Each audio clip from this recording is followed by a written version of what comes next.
mwega ni wagĩrĩire na gũtirĩ ũngĩ ũhana tawe wĩkĩte wega wĩkĩte wega wĩkĩte wega mwega ni wagĩrĩire na gũtirĩ ũngĩ ũhana tawe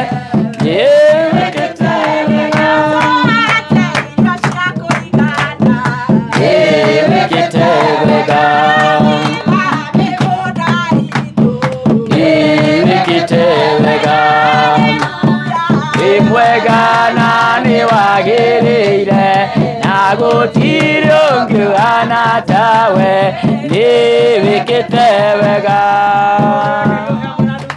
Amen, amen. Asante. Tuikare hivi. Bwana Yesu asifiwe. Ngai nĩ mwega. Na ngĩhunja twana tũrĩa tũnene rĩ no tũkaingĩra gũkũ thĩinĩ tũtingĩaga kanyamũ tũngĩoya. Mwathani arogoca. Njuge thengiũ mũno, niseme asante sana kwa wale wote wamekuja. Wale hapana sikia Kiswahili, Kiswahili yangu na Kikuyu ni twins. Naweka Kiswahili kwa sababu ya mama yetu. Ndiposa na yeye ashike kitu. Lakini hiyo Kiswahili yangu wakaremi, si unaelewa? Sinashika hiyo? Ni asante. Mimi naona mtakamata hiyo mpaka Shosho wa 61 na Shosho wa Kagombe atakamata hiyo. Bwana Yesu asifiwe. Nashukuru sana kwa ajili ya nyinyi vile mmekuwa na umoja na kujaliana. Praise God. Sababu mpaka niliyasema Mahigamero nitumane nikuje hapa. Wakaniambia hapana, wewe kuja hapa Mahigamero uende Suguroi next time. Nikasema hapana. Nasikia moyo wangu uteremke pale. Praise God. Amen. Na tutapangana na Mwangi na chairperson tuone kama tunaweza pata wakati wa kuwatembelea nyumbani kwenu. Praise God. Angalau hata kama ni dakika 10 tuseme Mungu bariki hii boma. Si ni vizuri? Na Mungu atabariki sana. Asante sana. Vile pia mmeendelea kujitolea. Praise God. Kuna mtu alisikia nikihubiri kwa YouTube. Akasema alisikia nikisema hata ukipata jiwe moja leta. Ni ya shilingi 32. Ndiye alituma 5,000. Nikatumia Mwangi. Bwana Yesu asifiwe. Kunaye naye msichana mwingine alikuwa ameagana na Mungu ya kwamba siku ile Mungu atambariki angetaka kutoa dhabihu. Praise Jesus. Na yeye pia amejikakamua. Sema kujikakamua. Kwa hivyo ile mara nyingine maybe mtapata ikikuja ni baraka ya mtoto. Praise Jesus. Na mimi naona Mungu hadanganyani. Na Mungu wetu ni mwaminifu. Mungu wetu ni Bwana Mutugi. Hii Mungu wetu ni mwaminifu. Alisema tutajenga kanisa na udogo wetu. Na Mungu akona njia zake. Praise Jesus. Kwa hivyo Mungu abariki sana. Hata watoto wetu simuko wakikuwa holiday kama ni hiyo Wednesday, wacha hii watoto wakuje. Wafanye hata kama ni kasi kidogo, watakuwa na ushuhuda tulihusika kujenga kanisa. Praise Jesus. Amen. Na itakuwa mzuri sana. Tushirikishe watoto wetu na jamii zetu. Praise God.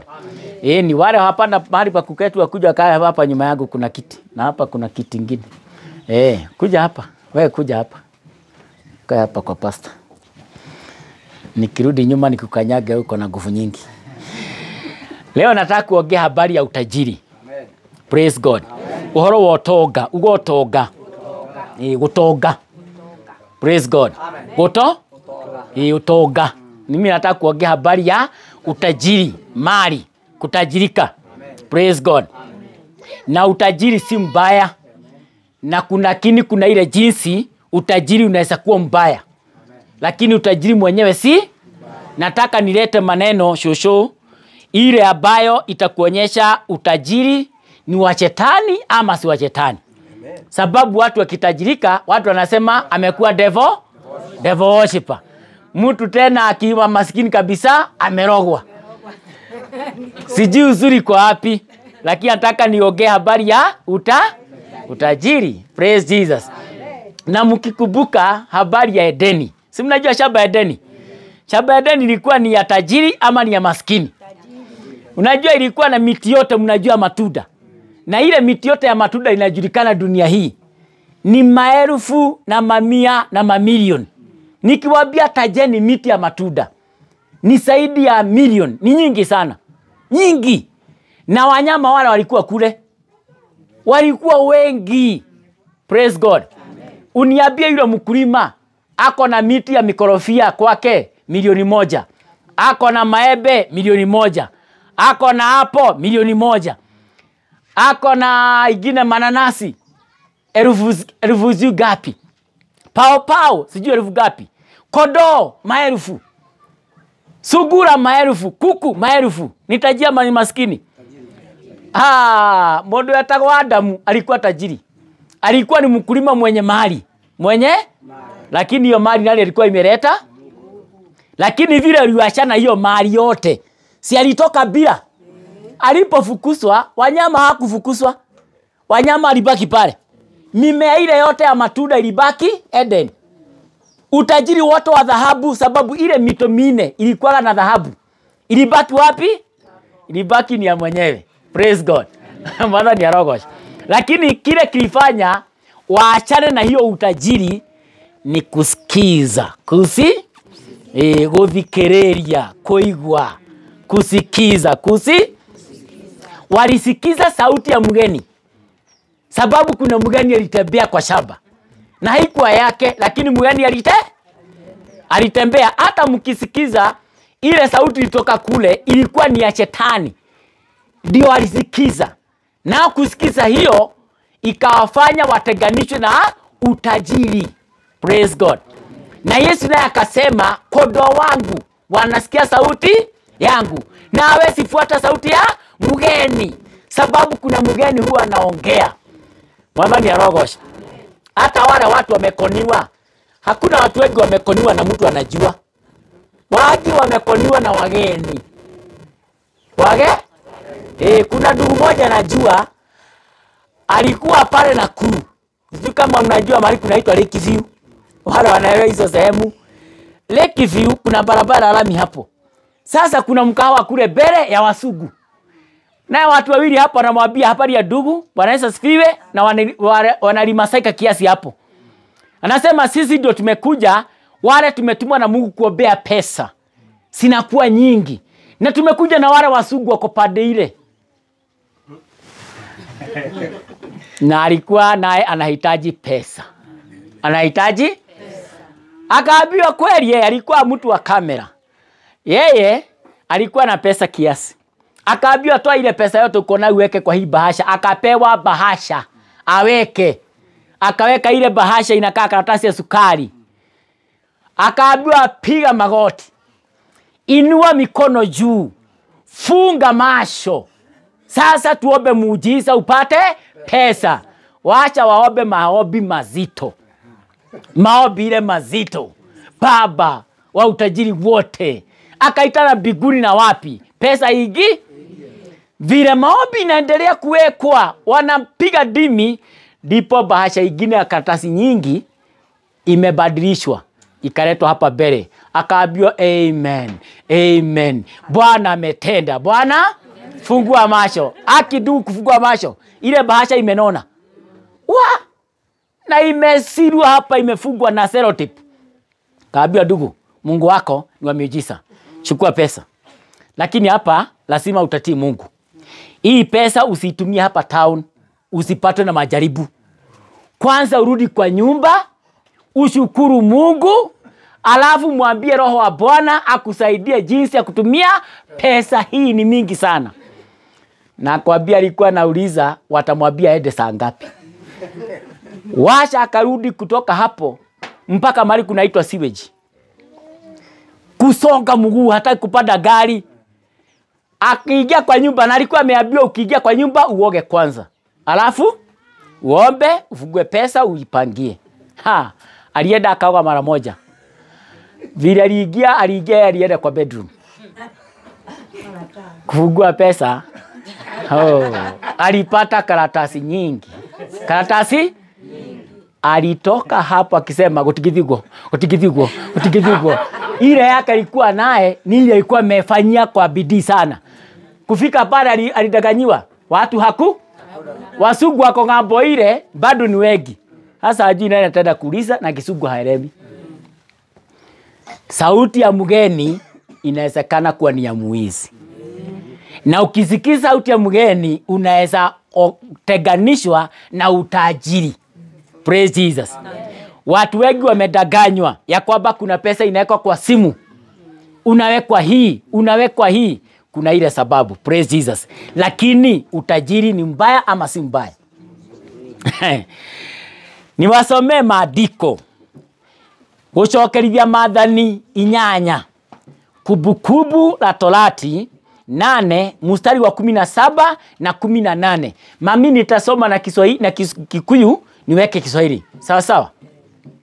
Gucokerithia Maathani 8 verse 17 na verse 18. Iwaga atiriri. Na wakinya hwandemo. Inasema hivi. Nawe ucoke wire na ngoro yaku atiri. Hinya wakwa ona uhoti wa guoko gwakwa nicio inyoneire utonga uyu. 18. No riri ririkanaga Jehova Ngai waku nigukorwo niwe ukuheaga hinya wa kuona utonga ucio. Nigetha atume kirikaniro kiria arikanire na mathoguo na mwihitwa kirume wega o ta gutarie umuthi. Nijaribu kutafsiri na Kiswahili. Inasema hivi, ama kuna mtu akona Kiswahili? Kuna mtu yuko Kiswahili? Hebu soma. Mstari 17. Mtu wa media ndiye akona hii maneno. Atasoma. Haya. Kumbukumbu ya Torati 8:17. 8:17 na 18. Kumbukumbu la Torati 8:17 and 18. Soma. 17 and 18 nasema hivi. Hapo usiseme moyoni mwako, nguvu zangu na uwezo wa mikono wa mkono wangu ndio ulionipatia utajiri huo.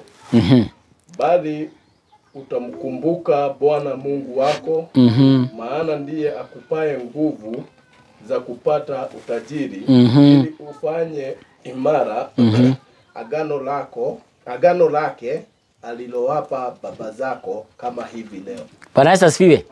Huyu ni binadamu anaambiwa na Musa. Sababu ni watu walikuwa watatajirika. Ile sehemu anaenda kuingia sasa ilikuwa ni kwao. Kama vile naongea siku ya leo, pia mimi natabiri kuna watu wataanza kutajirika hapa. Amen. Sababu mshafika mahali mumeanza maisha kiupya. Kwa hivyo vile mnaendelea kimaisha, kuna ile baraka Mungu anaendelea kuachilia sehemu hii. Amen. Na ndipo Mungu ametumana kwa njia kubwa. Amen. Praise God.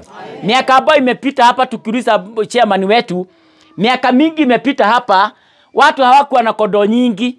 Hapa hakukuwa na ng'ombe wengi. Hapa kulikuwa na kondoo moja pale, mwingine huko, lakini hakukuwa na ile road tunaona hapa. Lakini sasa zimeongezeka. Sasa kuna magari inaanza kuingia hapa ya kuchukua masiwa ya KCC. Zamani haikuwa hapa. Hapana, haikuwa hapa. Ni sababu kuna kitu Mungu anaendelea kujaza wapi? Hapa. Hapa itawezekana saa hii mko na soko yomirerie ya kuuza busi. Kuna wakati nakuja itakuwa hapa. Iko makutano?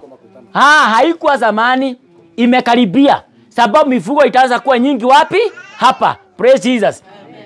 Hapa mtaanza kuona makampuni zingine zinaingia. Sababu kulima utakuwa juu. Ikikuja ni utajiri unakuja. Amen. Sasa nao hawa walikuwa naambiwa hii maneno kabla hawajachukua utajiri uliokuwa mbele yao. Wakaambiwa mtatajirika. Na mkitajirika kuna uwezekano wa kusema ni mimi, ni nguvu yangu, ni mkono wangu. Ndiposa nimejenga hii nyumba, ni mkono wangu, nimenunua hii, ni nguvu yangu na hekima yangu, nimelima hii, nimefanya hii. Musa akawaambia hapana. Mkifika hapo, hiyo ndio inaitwa kiburi.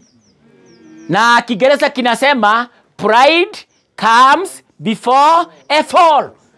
Ya kwamba kiburi hutangulia mwanguko. Lakini mkumbuke nguvu ya utajiri, chanzo chake ni nani? Hata ukipata utajiri ulio nao, sababu nyinyi wote ni matajiri. Amen. Sababu hakuna mtu akauchi hapa.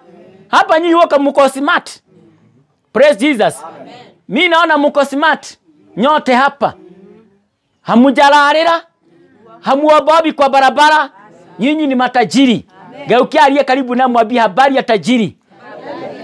Ajibu sana, mzuri sana tajiri. Bwana Yesu asifiwe. Nyinyi wote ni matajiri. Na nguvu ya utajiri ni Mungu huwapa. Praise God. Kwa hivyo utajiri si wa shetani. Na Yesu akasema mwizi haji kwa kitu kingine ila aibe, aharibu, auwe. Mwizi anaiba sababu ako naye? Ni sababu hana. Kwa hivyo mwenye mali yote ni Mungu. Praise Jesus. Na yeye hupenda kupea watu. Kila mtu ako na kiwango chake. Kuna mtu mmoja alikuwa anafanya fishing, kuvua samaki kule Amerika. Alipoenda kuvua samaki, alikamatwa na kaajwa huko. Vile alikamatwa na vile alikuwa anatamani kula samaki, alikasirika. Na akaona hapo amenyimwa uhuru. Aliporudi kwa nyumba, aliomba Mungu sana. Akamwambia, bona nimenyimwa kutega samaki pale na siku natega ya kuuza ni yangu ya kukula. Na wewe samaki ni wako. Na wale hako wameweka kwa ocean. Akaomba Mungu sana. Akamuuliza, mbona hata Mungu nimekaa nyumba kukomboa siku zote mingi? Na hii dunia yote nasikia ni yako. Akaanza kufanya hesabu yeye mwenyewe. Akafanya acreage za dunia mzima. Akafanya population ya dunia mzima. Akagawia watu. Akaandika kitabu akasema kila mtu dunia hii anastahili kuwa na eka 6 za shamba. Zile Mungu amemwekea. Wale watu wanaondoka na wale wanazaliwa, kila mtu anastahili kuwa na eka 6. Kumbe zingine ziko na watu. Aliambia kuambia Mungu, nipatie eka zangu 6. Akafunga akiomba. Hakika Mungu alifanyia muujiza, akapata pesa, akanunua shamba eka 6. Akasema Mungu nimepata yangu. Ile alipata ilikuwa karibu na ocean. Alishiba maji kutoka kwa ocean ikaingia kwake karibu 100 meters. Sio imetoka ocean. Akatengeneza hapo. Akaanza kuruchaga chakula samaki hapo. Sasa anatoka baharini, wanakuja wapi? Akaanza kutega akiwa kwake. Praise God. Sababu alitabua nguvu ya utajiri na mali yote ni ya Mungu na yeye ndiye hufanya watu kupata. Praise God. Ogwo ogeigwa kuna mali unahitaji weke doredo toga iraga ya kunengere. Watoto wetu wanahitaji utajiri hawa mnaona hapa. Hawa wanahitaji utajiri wa masomo. Masomo ni utajiri. Hekima ni utajiri. Nguvu ya mwili na uzima mzuri wa mwili ni utajiri wa afya. Praise God. Ni vizuri kumwambia Mungu nipatie ile haki yangu. Semeni amen. Korohezi 5, Mhubiri 5:18. Mhubiri 5. Mnajua Mhubiri inaitwa exercise na Kiingereza. Hiyo. Lakini Kikuyu inamuita koherethu. Ni 5. Kiswahili kinamuita Mhubiri sababu alihubiri. Lakini ni hekima alipeana. Mhubiri iliandikwa na Suleimani. Praise Jesus. Mtu ambaye amepewa duniani hekima kubwa. Mwadhani Arogosho. 5:18 inasema nini na Kiswahili? Inasema hivi. Ndio. Tazama. Mimi niliyoyaona kuwa ndiyo mema na ya kufaa. Ni mtu kula na kunywa. Mtu kula na kunywa na kujiburudisha kwa mema katika kazi yake yote anayofanya chini ya jua. Siku zote za maisha yake alizopewa na Mungu. Ndio. Maana hilo ndilo fungu lake. Fungu lake 19. Tena kwa habari za kila mwanadamu ambaye Mungu amempa mali na ukwasi akamwezesha kula katika hizo na kuipokea sehemu yake na kuifurahia mali yake hiyo ndiyo karama ya Mungu. Wacha niwasome na Kikuyu. Aterere undu uria nyonete wi mwega ni mundu ariyage na anyuage na ekenagie mundu ekenagie na wira wake wothe uria etungumanagia naguo guku thi kwaraga riua matuko mothe mamwe wake uria ahetwo ni Ngai nĩ ũndũ rĩu nĩrĩo igai rĩake, na o mũndũ wothe aheo ũtonga na indo na hinya wa kũrĩa indo icio na wa kũnyita igai rĩake ona wa gwĩkenia na wĩra wake rĩ, kĩu nĩkĩo kĩheo ahetwo nĩ Ngai. Bwana Yesu asifiwe.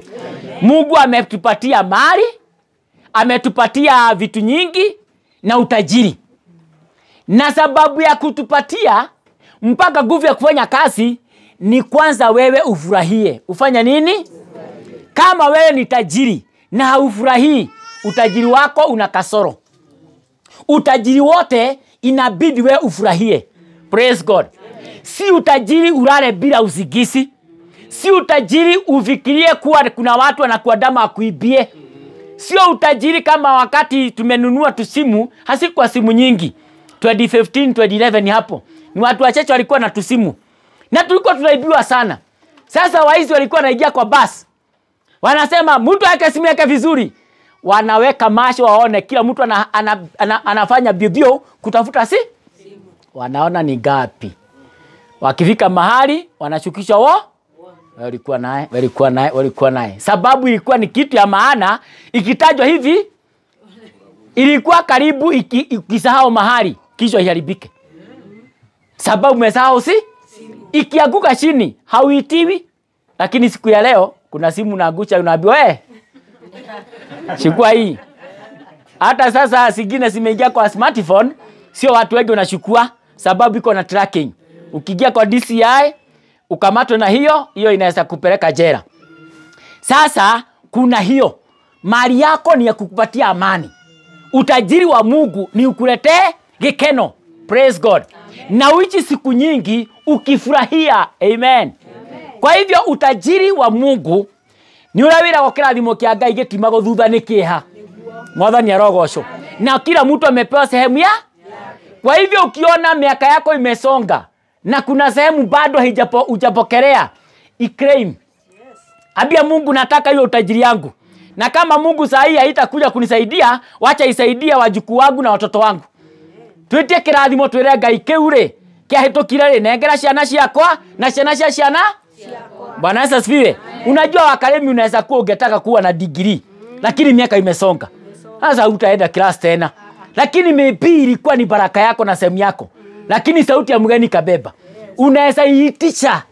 Mungu naomba ile degree yangu patia mtoto yangu. Ile degree yangu patia mjukuu wangu. Claiming wealth. Bwana Yesu asifiwe. Mama Macharia maybe ugeajiriwa kwa secretary, kwa serikali. Wewe ndio uko kule State House naeka secretary kuandika. Lakini ilipita. Lakini watoto iko, majukuu wako. Unaweza ambia Mungu ile kazi yangu ilikuwa ya serikali na ilinipita, ni sehemu yangu, nirudishie, patia watoto yangu. Bwana Yesu asifiwe. Na Mungu anaweza fanya hivyo. Praise Jesus. Kwa hivyo Mungu akikupea utajiri, reason ya kwanza ama sababu kubwa ni wewe ujikirimie kimaisha. Maundu marabataraga rĩ uhote gwĩteithia. Bwana Yesu asifiwe. Namba 2, ufurahie kazi ya mikono yako. Bwana Yesu asifiwe. Ati ile kazi unafanya yako, Mungu amekupatia hiyo sehemu, ifurahie. Kwa hivyo ukitoka uone kuku wako unakasirika, ona ni urehitagiria Ngai. Ukitoka uone kondo wako na ng'ombe wako unaanza hata kumuita ng'ombe jina ingine ya ng'ombe juu yake, unakosea. Furahia kile Mungu amekupatia. Ukitoka kwa shamba uone madharo yako inahoha, uanze kulaani madharo mane mbego ndahirwo njuru, mũgũnda ũyũ nĩ ũrĩ kasoro kaĩroga gore utuko. Sasa wewe unamkosea Mungu. Furahia kazi ya mikono. Praise Jesus. Na kama hakuna furaha, ambia Mungu rejesha furaha ya kazi ya mikono yangu. Matunda ya kazi ya mikono yangu acha nikulie. Praise Jesus. Koherethu 6 mũraini wa mbere na wa kerĩ. Kamũira botwa tuthomeire 6 next chapter. Gĩkũyũ kĩroiga atĩrĩrĩ, nĩ kũrĩ ũru nyonete, nĩ kũrĩ ũru gũkũ thĩ kwaraga riũa, naguo nĩ ũritũhagĩra andũ mũno. Mũcigo naguo nĩ wa mũndũ ũrĩa ũheagwo nĩ Ngai ũtonga na indo ona gĩtĩo, na ndangĩkorwo agĩte kĩndũ ona kĩa indo ciothe iria eriragĩria na ngoro yake. No rĩrĩ Ngai akara kũmwe hinya wa kũrĩa indo icio, no ikarĩo nĩ mũgeni Undu ucio naguo ri ni wa toho na ni murimu muru. Kiswahili kinasema nini? Kuna baa nililoliona mimi chini ya jua. Ndio. Nalo linawalemea wanadamu kwa uzito. Mtu aliyepewa na Mungu mali, ukwasi na heshima, hata asipungukiwe na kitu chochote kwa nafsi yake. Katika yote anayoyatamani, walakini Mungu hamwezeshi kula katika hizo. Bali mgeni hula, nayo ndiyo ubatili hasa, nayo ni ugonjwa mbaya. Ugonjwa mbaya? Ufanye kazi mingi, ushokanirerie mali nyingi, lakini haumi, hautumii, inaenda tu na mgeni. Najua hiyo mgeni ni mwizi. Inaenda tu, inasoga tu, inaenda tu, inaenda tu. Hiyo yote akasema Mungu amenyima huyo mtu nafasi ya kufurahia utajiri. Lazima huyo mtu ako na kasoro na Mungu. Ukizoea kulaani kile Mungu amekupatia, ukizoea kuongea vibaya, Mungu anaweza kufanya ushokanererie, alafu inaenda na mge. Lakini ukizoea kumwambia Mungu asanti, umenipa hii shamba, asanti hii 10 by 10 ni yangu, asanti hii kodoni yangu, asanti niko na shilingi 10, asanti niko na nguo na badilisha, Mungu atafanya ufurahize hiyo mali yako. Praise God. Lakini unajua kuna watu bado hawatosheki na mali. Bado wanataka kukoni watu sana. Kukoni watu sana sana sana. Praise Jesus. Bado wanataka kuiba hii. Unalima kitunguu, mwingine anakuja kuchukua usiku.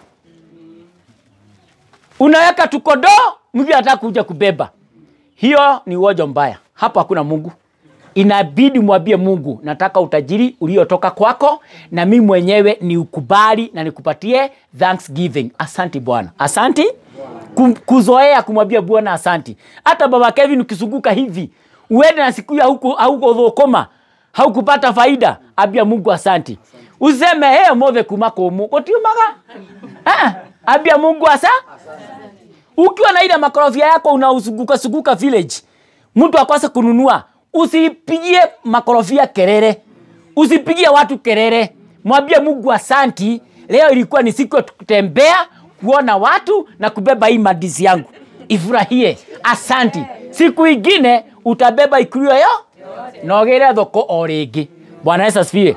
Lakini ukilaani kazi ya mikono yako, Mungu atafanya ufanye kazi nyingi, alafu yeye kwa mgeni. Si mzuri. Mwavani ya rogosha. Hiyo ni discipline ya utajiri wa Mungu. Utajiri wa Mungu twageni kuamukira na ngatho. Tupokee kwa praise Jesus. Ni kupokea kwa amani. Hata ukienda kibarua, ulipwe pesa kidogo, wewe furahia, sema asante. Si unajua hata kuna kibarua unaweza fanya unaunyanyimwa mshahara. Usipige kelele. Wewe sema Mungu asante, leo ilikuwa ni nyang'anywe na Mungu najua sitakosa kitu. Praise God. Siku moja nimepatiwa kibarua ya kuweka fence kwa mtu kwa eka moja.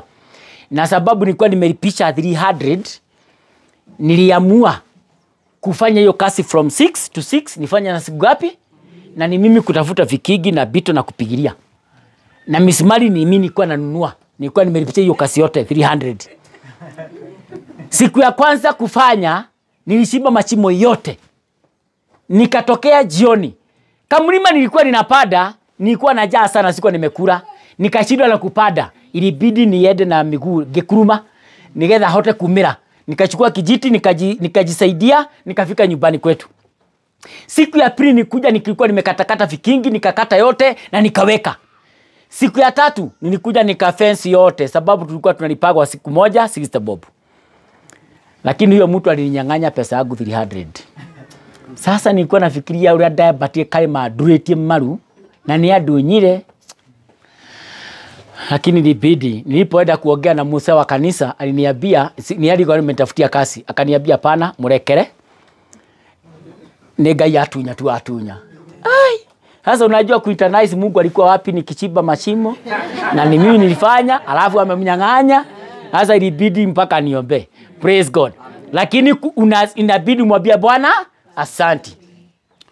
Kiria ndunyire ri gitiagirie Ngai hakire ndina kio muthi. Amen. Praise God.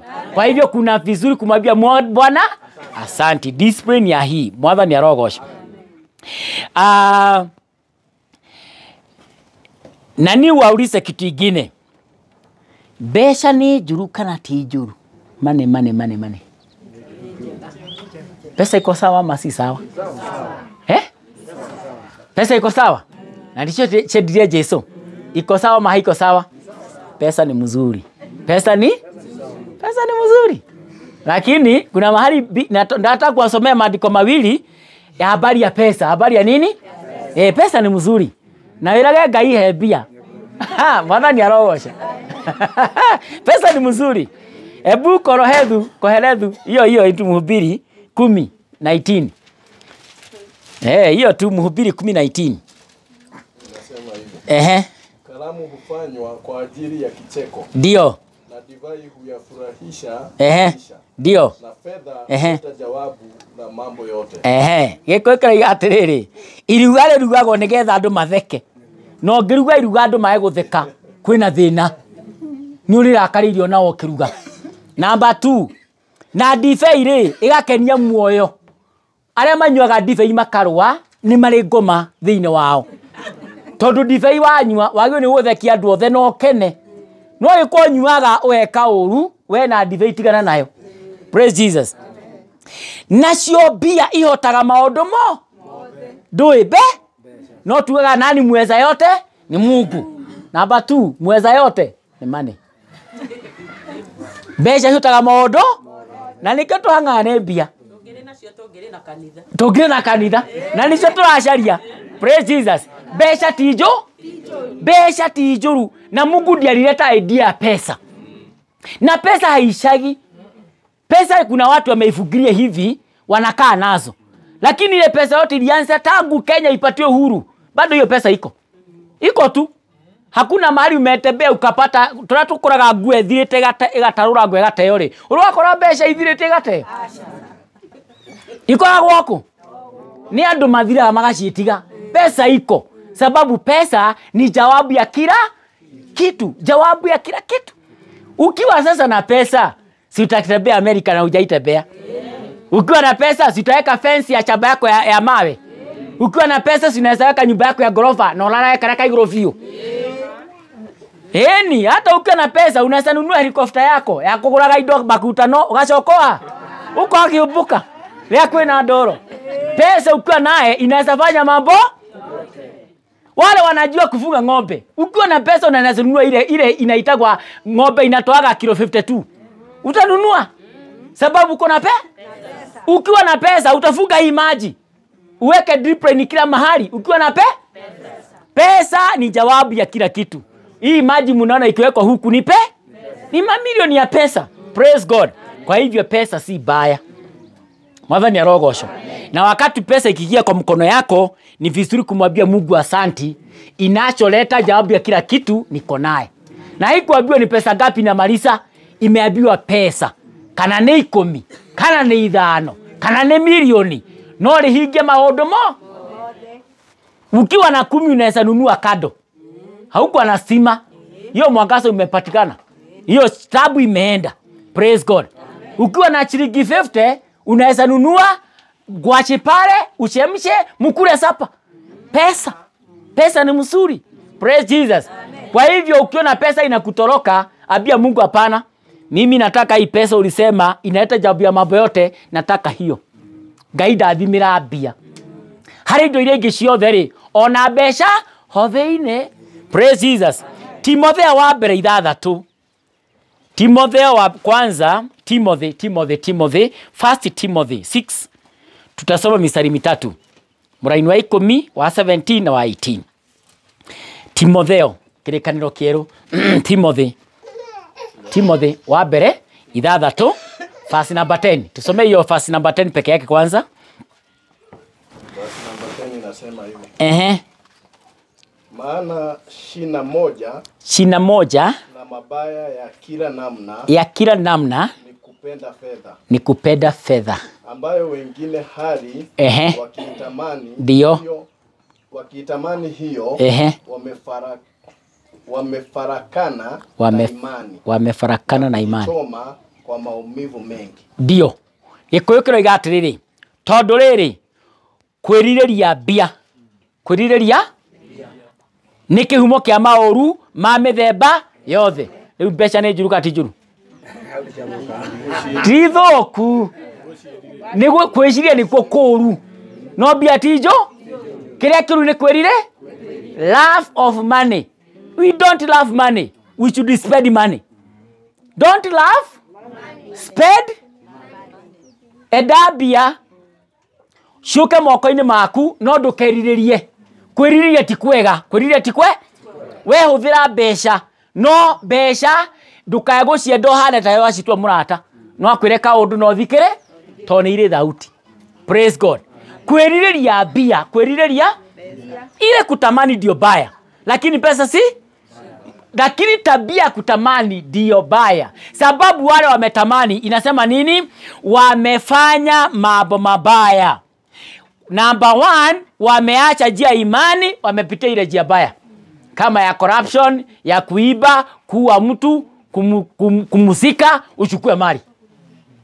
Si tumeona watu wakikatakatana sababu ya nini? Ya pesa. Sababu nimerirerie bia. Nimerirerie besha. Kuna kastori kamoja tuko tunaambiwa. Kulikuwa na waizi watatu. Waizi wangapi? Wakaenda wakaiba pesa na gunia. Walipoiba hiyo pesa, waliingia kwa kichaka. Wakaenda na hiyo pesa wakagawanye. Lakini kuna mmoja alikuwa anataka awe na hiyo pesa hiyo. Kwa hivyo aliwaambia before tugawanye hii pesa, mimi naomba kwanza tukule. Vile aliongea hiyo wakakubaliana. Wakanunua maziwa ya kuja kukula na mkate. Wale nao walienda kununua, mmoja naye akafikiria, na hii maziwa hii watu kama wawili wanaweza kufa, hii pesa itakuwa ni ya. Kwa hivyo yeye aliponunua maziwa alinunua mpaka poison. Akakuja naye akasema mimi ndio nitagaia hii pesa. Na nitagaia hii maziwa tukule na hii mkate. Akiwagaia vile alifanya aliweka poison. Kwa vikombe gapi? 2. Alipoweka alijua yake ni hii. Akawaambia sasa kujeni, chakula iko tayari.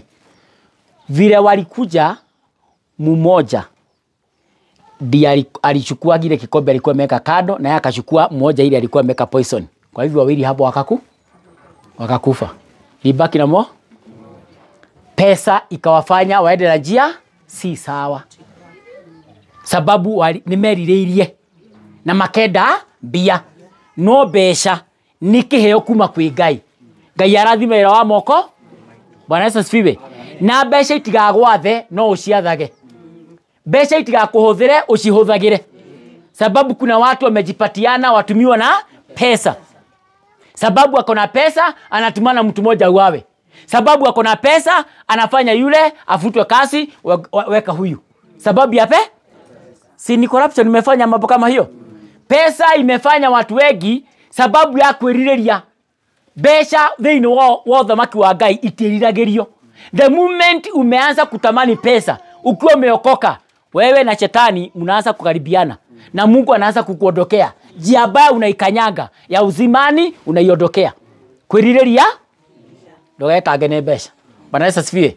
Lakini besha neje? Amen. Bwana Yesu asifiwe. 17 nasema nini? Na Kiswahili sababu ya mama yetu 17 nasema hivi. Walio matajiri wa ulimwengu. Walio matajiri wa ulimwengu. Walio matajiri wa ulimwengu wa sasa. Ndio. Waagize wasijivune. Wala wasijitumainie utajiri usio yakini.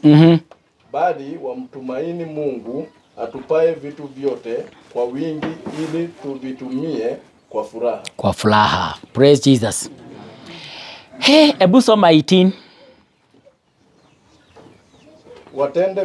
Watende mema. Wawe matajiri kwa kutenda mema. Wawe matajiri kwa kutenda wema. Wawe tayari kutoa mali zao. Washirikiane na wengine kwa moyo. 19. Huku wakijiwekea akiba iwe msingi mzuri wakati ujao. Ili wapate uzima ulio kweli kweli. Bwana Yesu asifiwe. Sasa hapo Timotheus alikuwa kijana mdogo kama hawa watoto wetu. Si hawa watoto watakuwa matajiri. Praise God. Na wamenya ginyakana kanigatuka nekoe bia. Na kuna msemo mwingine si mzuri sana. Inaambiagwa Kikuyu akikufa, ukitaka kujua amekufa, agusha mashilingi 2 hapo. Hiyo sauti kama hajakufa ataamka. Kama amekufa hamu. Lakini ni mzuri, lakini pesa ni mzuri. Bwana Yesu asifiwe. Lakini isitutawale, tuitawa. Namba 1 inasema sababu ya utajiri wa pesa na mali ni sisi wenyewe tutumie kwa furaha. Praise God. Ukiona kwa nyumba mnakosana kwa ajili ya pesa, hapo shetani ameingi. Lakini ukiona kwa nyumba 100 inaleta furaha, you are blessed. Praise God. Na ukitaka pesa iwe ya kuwafaa sana, inaambiwa abia matajiri wagawie wengine. Wagawie? Abia matajiri wagawie. Siku moja Uyomererie Mwangi tukiwa na yeye kule alikuwa youth. Kulikuwa na njaa sana 2000. Na hakukuwa na chakula Uyomererie hapa. Kulikuwa kumekauka sana.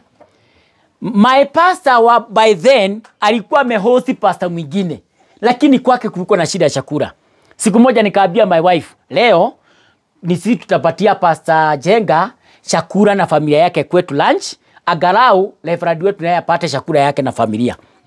Akaniuliza atakula nini? Nikamwambia ile tunakula ndio atakula. Ilikuwa ni githeri ile ya white na boga. Na ni ya kuchemsha. Hakukuwa na vitu mingi. Si tu invite wakakuja.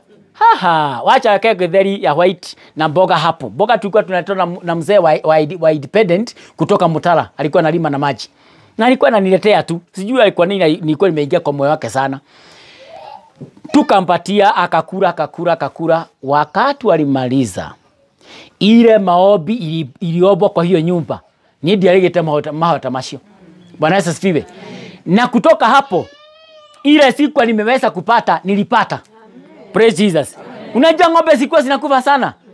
Sasa ng'ombe zikikufa watu wengi walikuwa napitia kwangu wanasema karago ile ndio igate hado atulego theri ona yagurehe haki nianza kukulaga nyama siku hizo. Hata kama ilikuwa ni mkufarini tulikulaga ni sababu ya kugawa kile uko nacho. Praise God. Kugawia kugawana mali. Nikiwa high school mimi nilikuwa mzuri sana na ile inaitwa mix and match.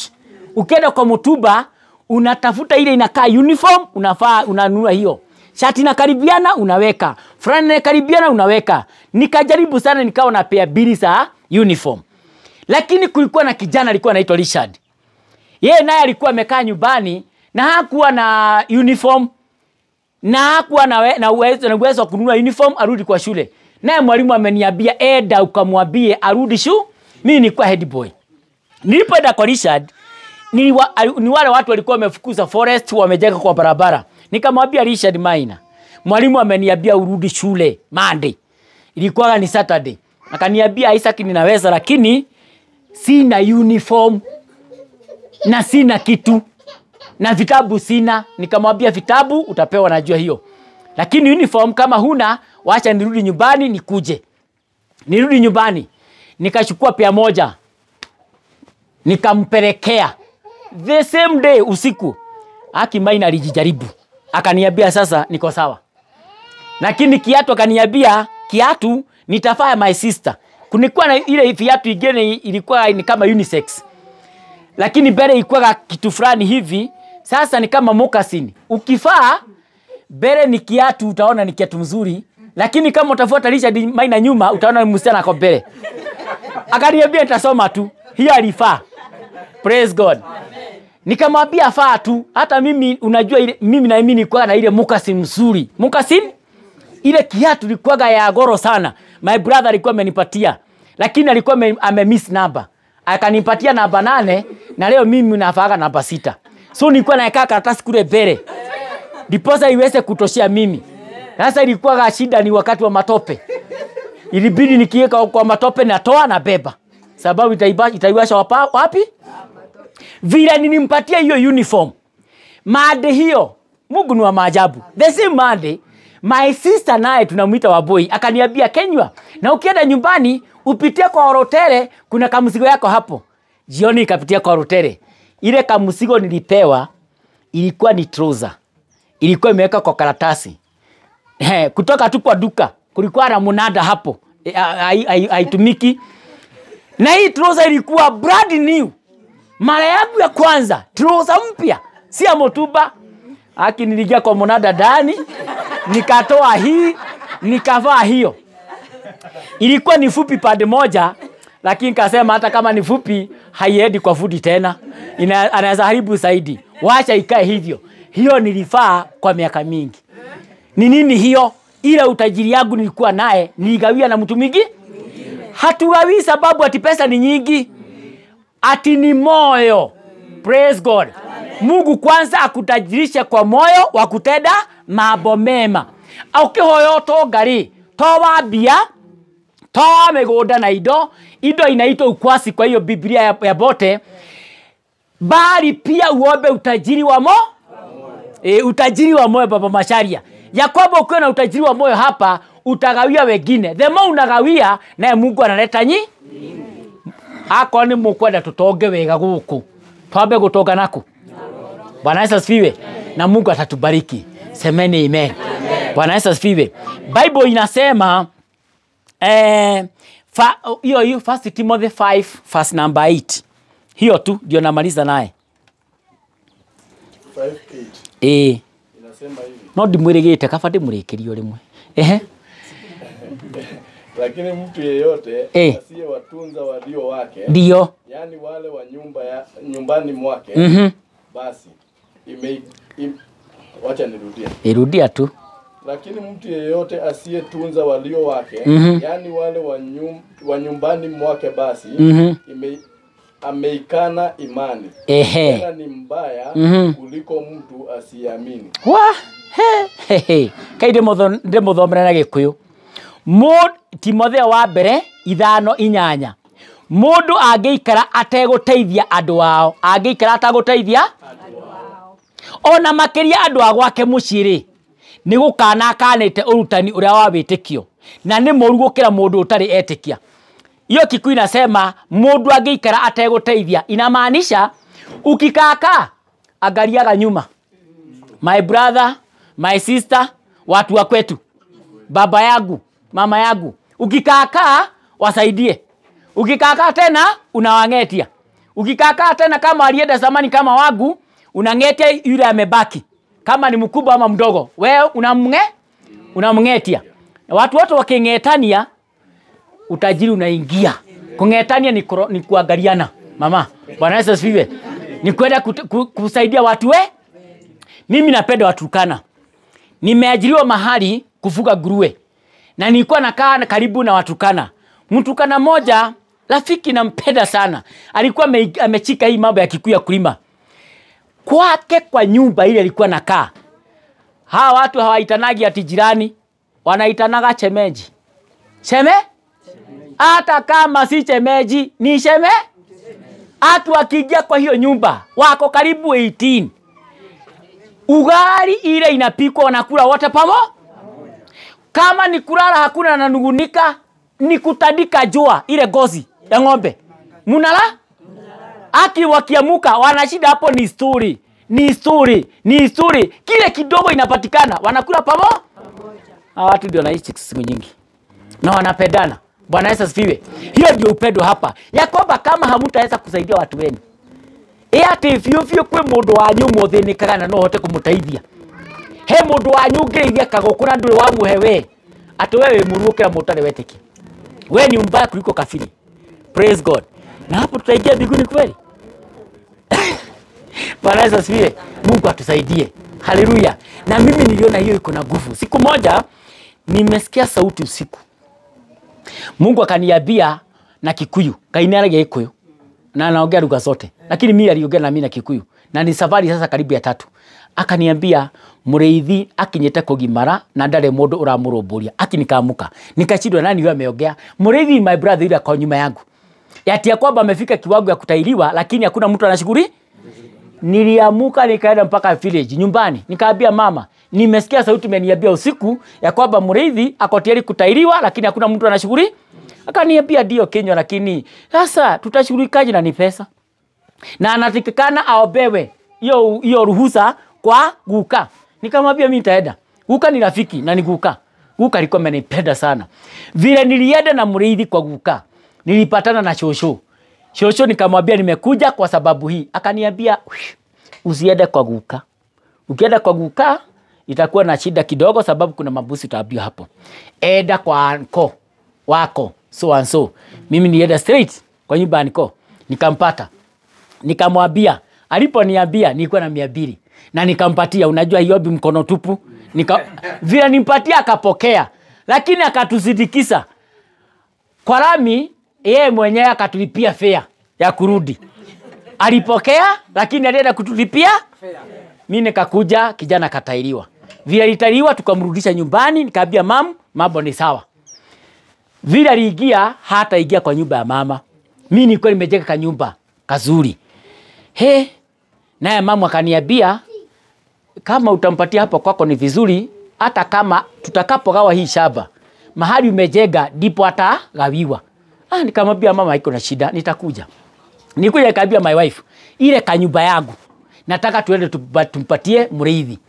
Na kaniambia hakuna shida baba Kim, twende. Tukaenda. Vile tulienda tukampatia nyumba, ilikuwa na viti inaitwa lodge shares, na kulikuwa na sideboard, kulikuwa na kitanda mzuri na mattress ya jisita. The first mattress nimekuwa nimenunua maisha yangu. Tukamwambia sio nyumba tu, tumekupatia hii nyumba na kila kitu ndani ya hii. Na sisi tukaenda. Wacha niwaambie, mahali nilikuwa ninakaa, sababu kulikuwa mahali kumekudera, Mungu alinifanyia muujiza. Na mimi huwa nasema ile nyumba mnatuona naye kule Daragwa ilizaliwa wapi? Kusaidia watu wenu kunafuta utajiri. Praise God. Hata kama huna kile mingi, ukisikia ile mnaitaka gathering, hata kama hauna pesa mingi, hata kama ni ile 100, toa. Haki umetimiza andiko hili. Ati andu aria matateithagia andu wao ni urugukira maundu uteteke, kumaanisha imani yako inakamilika ukiwa na mawazo ya watu wenu. Lakini yule mtu anaona mama yake anamwambia leo hawaile mono, ama akiona simu ya mama inapigwa inateremsha kwa hivi ya kukata, lakini ya kuchukua ni hivi. Akiona hii ni mama au ni pesa tu anataka down, akipigwa tena ana block. Ukisikia simu napiga na ting ting ting ting ting, hiyo imewekwa blacklist. Hautaki kusikia habari ya mzee sababu unajua anaiti. Kuna mtu mmoja nimemwambia hapana, baba yako anapenda kunywa Tusker. Sasa usianze kuleta mambo ya wokovu hapa. Akikuitisha chupa mpeleke. Sio na kunywa, ni yeye na ni baba yako. Utaonaje hapo? Sasa kama bwana yako anakunywa ile ya mratina na lazima itengenezwe sadi asubuhi, huko muramuthe ndukuje kirango maneko niko thaya kegongona. Tiga wahagira njohi na utia wakireria ucoke ukakani. Yes. Atigetekera. Reka inde mwire. Twamekamura. Na ugathi kahujia. Bas. Bwana Yesu asifiwe. Watu wenu lazima wasaidiwe na arĩa marathikĩrwo mathike. Nigetha utongo kinyanire, uga amen. Bwana Yesu asifiwe. Ile utajiri tunapewa lazima tujue kugawa. Tujue kugawa pesa ya matumizi yangu ni gani. Tujue kugawa ya watu wa kwetu. Tujue kugawa ya maneiba. Si tuna good Samaritan aliambiwa habari ya kusaidia mtu mwingine. Tujue kugawa hiyo mtu mwingine wa itora. Praise Jesus. Na tujue ya kujenga na kufanya kazi ya Mungu. Mwathani arogoshe. Bwana Yesu asifiwe. Tukijua kugawa hizo tutikaga. Uga amen. Mwathani arogoshe. Sababu Biblia inasema atupee mbegu na mkate. Atupee mbegu na mbegu ni ya kupanda, mkate ni wa kula. Shida igagira riri, ugathi kuhanda mugate ukaria mugate no kuhutha. Bwana Yesu asifiwe. Kuna njia mbili za kupata utajiri. Ya kwanza ni usome na Kikuyu. Maundu ma matuko ma tene wa keri. Imwe fasi namba 10 na 12. Njia mbili za kupata utajiri. Ya kwanza ni special blessing. Special? Kibali tu, Pastor Mutugi.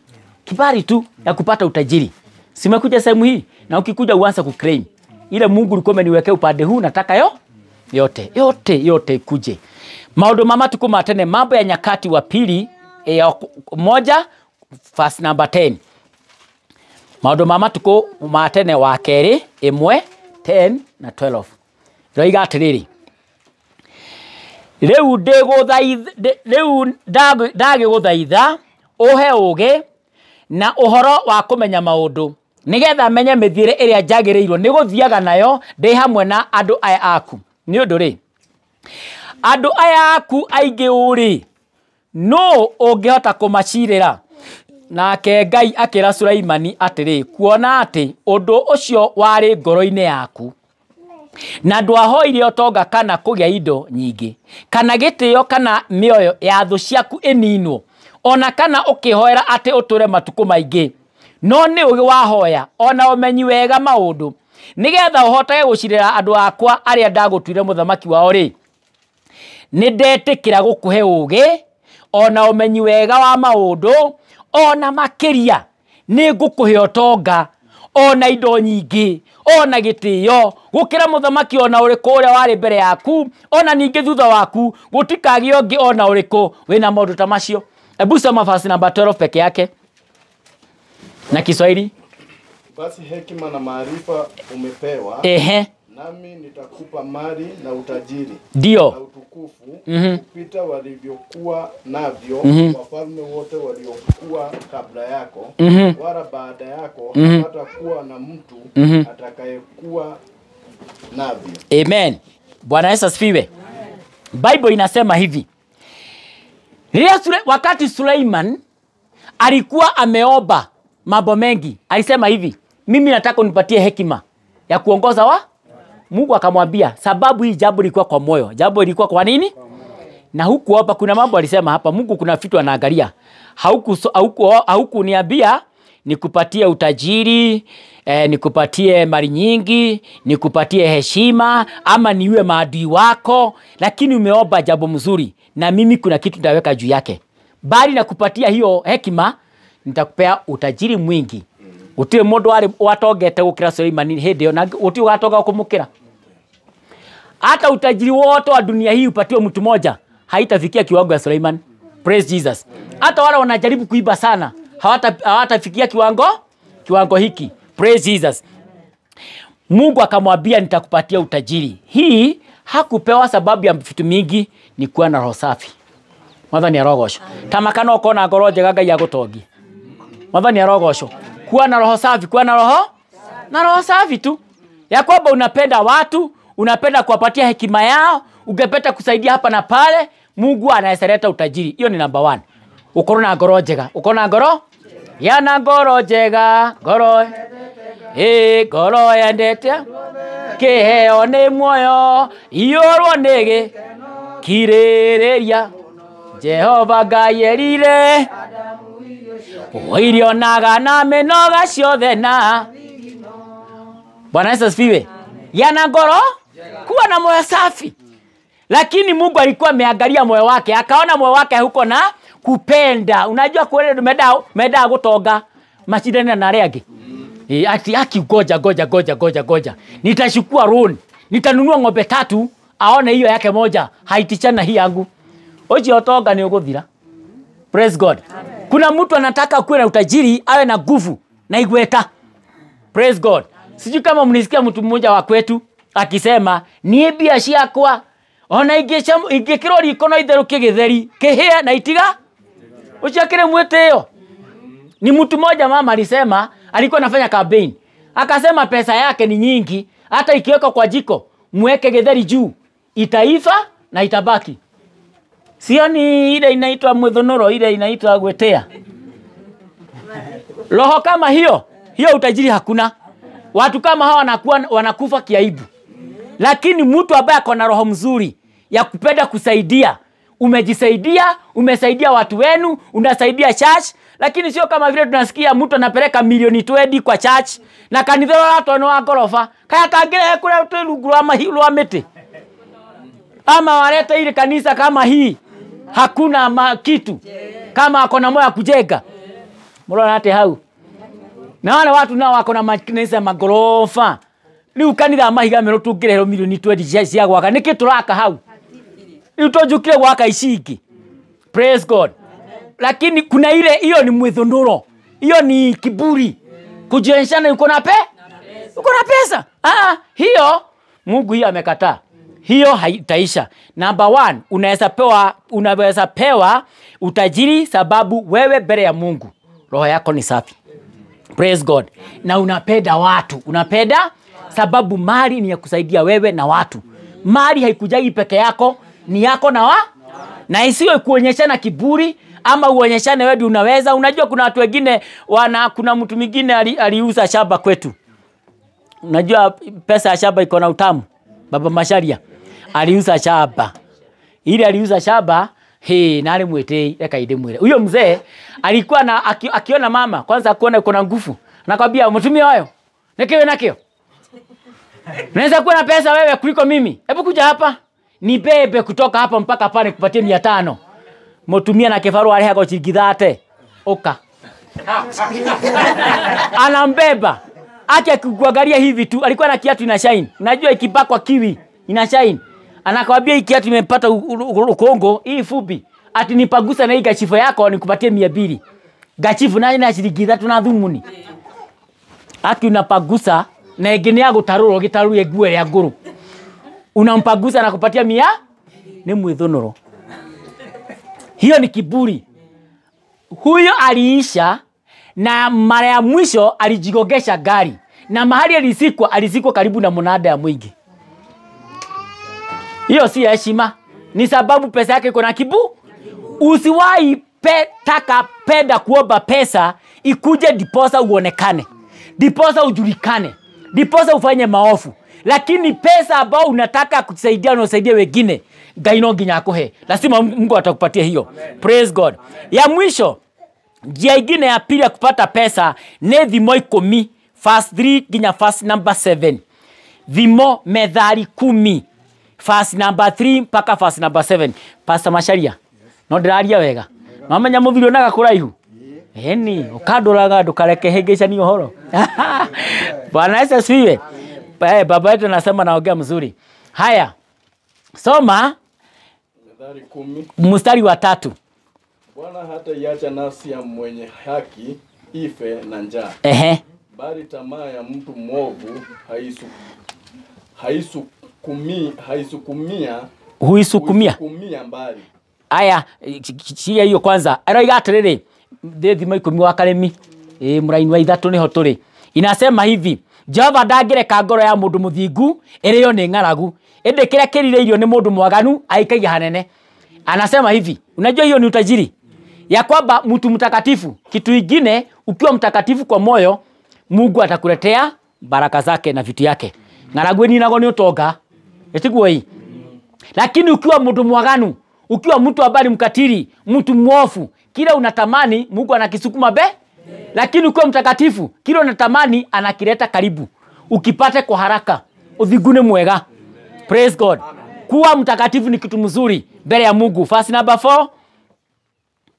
Atendaye mambo kwa mkono mlegevu kuwa maskini. Muruti wera na guoko kuregeru atwikaga muthini. Mkono wake aliye na bidii hutajirisha. Lakini mundu ina kiori ni guoko wake kurehaga utonga. Njira ya gutonga ni kuwa na kio. Kuwa na bidii, kuwa na nini? Kutolegea mikono, kutolegea ini. Kuna pastor mwingine wetu wa independent alikuwa anaitagwa sijui Gatonga ama nani. Alikuwa anahubiria watu kwanza kwa nini, kwa harusi ama kwa mazishi. Alitafutaga mahali kuna mti. Anasema wale watu ambao ni igota, wale waregefu.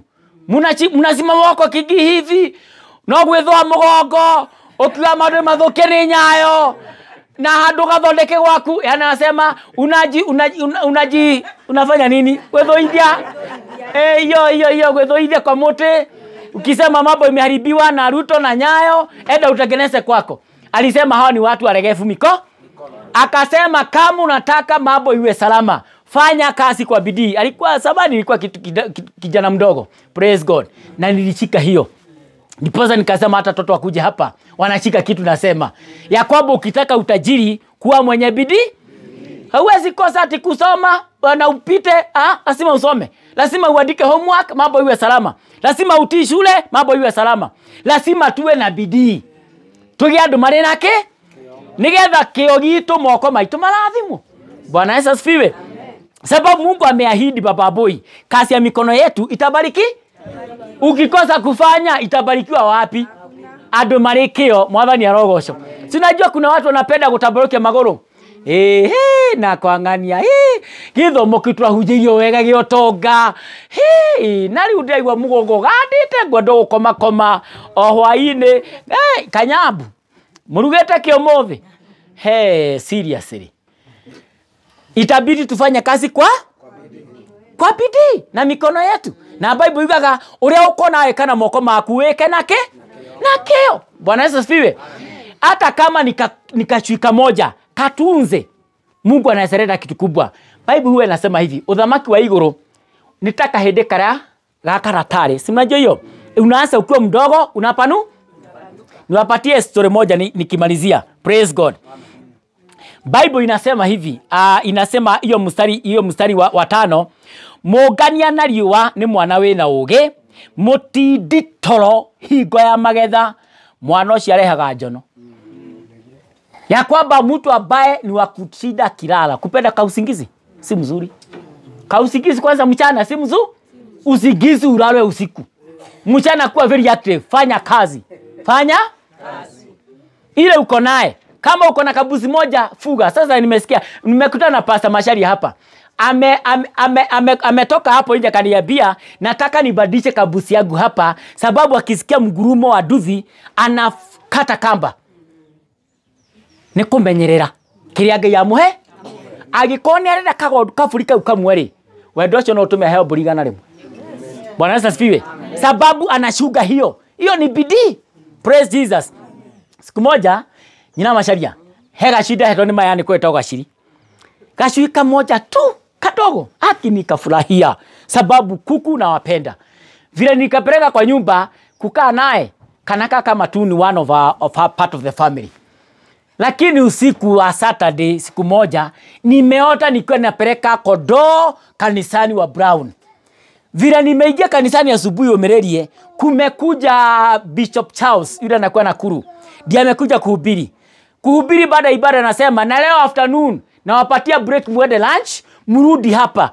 Tunatoa dhabihu ya kitu kilicho na uhai. Mundu anayeidha kawake. Ile ndoto ikanirejea. Nikakumbuka na mimi kweli nilikuwa naleta kitu kina uhai. Alisema mtu analeta kitu kiko na uhai, si pesa, kitu kiko na uhai. Mimi nikakumbuka. Nikasema na sina busi, sina paka, sina kaubwa, nikachui tu. Ni nini hii nilikuwa naona iko na uhai naleta? Ni ile tukashuka kwa nyumba. Nitakaendea. Nilienda kwa mama anaitwa Mama Martin. Wewe unamjua alikuwa na duka. Na nikaenda kwa Muthoi wa Thobe, ule wa Home. Akanipatia baiskeli. Naye Mama Martin wa duka nikamuomba carton kadogo ya kuweka chui. Lakini hakuwa na carton kidogo, alikuwa na ile kubwa ya ketepa, majani ya ketepa. Nikafugilia nyuma. Nikarudi mpaka Gatarakwa, mahali nilikuwa nakaa. Nikachukua kachui nikaweka. Hiyo carton ni kama amewekwa kwa horo ya kanisa.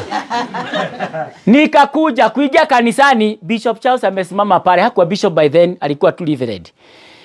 Amesimama hapo kwa madhabahu, anagojea mulete mkiwekelea, anakwambia barikiwa na unaenda. Hakuna maombi mingi. Mimi nilipeleka hapo kuweka miguu yake, akasema ubarikiwe, enda. Vile nilitoka kwa kanisa hivi, mawazo ilibadilika. Ile njia nilikuwa nafuataga, sikufuata, nilienda straight. Nikaenda nikirega rami. Kwenda kurega rami, mawazo nikasikia sauti, enda uangalie application yako mwajo. Na ni Sunday. Na sikumbuki ofisa ifukuri Sunday. Nikaenda mpaka mwajo kuangalia application yangu. Nilikuwa natafuta kazi ya walimu. Kufika nikaenda mpaka kwa nyumba ya mwenyewe. Nilimpata kwa fence, akiwa amekanyaga fence, anafuga nyuzi ya viatu ya mwisho. Nikamwambia mimi naitwa Swanso, nifanya application hapa na kuja kuangalia. Kaniambia hakuna vacancy hapa, iko tu ya mwalimu wa baby class. Na ndio naenda kumwendea akuje kesho. Nikamwambia please, mimi najua kusomesha watoto wadogo. Ninaweza hiyo. Akaniambia hapana, hiyo ni kazi ya mama. Haijawahi sikika mwanaume anasomesha baby class. Nikamwambia hapana, mimi ni mwalimu wa Sunday school. Na watoto wa my sister nilikaa na wao, nikaanza kuleta sababu bibi yake akasikia the late akiwa kwa nyumba tunabishana. Akatoka akasema, "Badala mpige kelele hapa nje, igeni kwa nyumba muongee kwa nyumba." Mzee naye anaona haitawezekana na mama anamwambia aende na alikuwa anataka kuchukua mwalimu. Aki upendo ni mkubwa. Tukaingia kwa nyumba. Akatoa viatu tena. Na mimi yangu nilitoa na aibu. Sababu socks ilikuwa na shimo pale nyuma na pale mbele. Sasa nipoona hiyo aibu nikarudi tena, nikatoa socks, nikaweka kwa viatu. Nikaigia miguu tu. Wasione kama ni maskini nakuja kwa shule yao. Vile tunaongea, wako na katoto kadogo, kanapanda kwa viti, kanashuka. Akaniuliza, "Utaweza na hii kazi?" Nikamwambia ndio, hii nitaweza naye. Nikaambiwa roka. Na sio tu kuroka, unatoka wapi? Natoka mbali sana. Akaniuliza, "Unaweza kaa nyumba iko pale town?" Ndio. Mimi nilihamishwa, nikaletwa, nikapata kazi yangu ya wali. Kwa kule mudhia dala ile genete. Ni ucio. Bwana Yesu asifiwe. Hiyo je ilifungiwa na nini? Praise God. Mwadhani arogosho. Kutoa. Kama unaweza jua utajiri wako, ugawe. Hii ni ya Mungu, ile ni ya Mungu. Mambo itakuwa salama. Mwadhani arogosho. Na hiyo ingine inasema kio kia mundu wira mwega ni utumaga uge na utonga. Bwana Yesu asifiwe. Kuna watu wametajirika kwa sababu ya bidii yao. Praise God. Sasa kama chairman, isiye ni mambo ya kutembea na kuzauza vitu hivi. Kama atakaa naye kwa nyumba na si duka ameweka, kuna mtu atakuja? Kwa hivyo bidii yake ndio Mungu anaangalia. Hata wewe kile unafanya na mkono, abia Mungu wewe ndio ndio kuruta. Ndathimira. Nibarikie kazi. Hata kama umeajiriwa, fanya kazi hapo kwa bidii. Hata kama unafuga na si yako, fanya kwa. Kama hauna kwako unalima wewe na kibarua, mali unapewa kibarua, lima kwa bidii. Usiwe watu ambao naona kibarua, ukipewa kibarua unaanza kuipagia siku 5.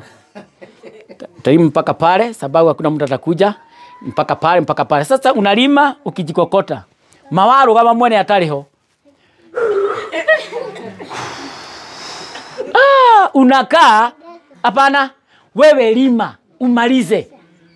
Mungu akiona uaminifu wako atafungua njia nyingi. Kufanya kwa bidii. Bwana Yesu asifiwe. Demo uliotoka demo ruka mwega. Besha ne jiruka ne njega. Turege ya tweshito. Ndarikia. Na Ngai amurathime. In Jesus name. Amen. Amen.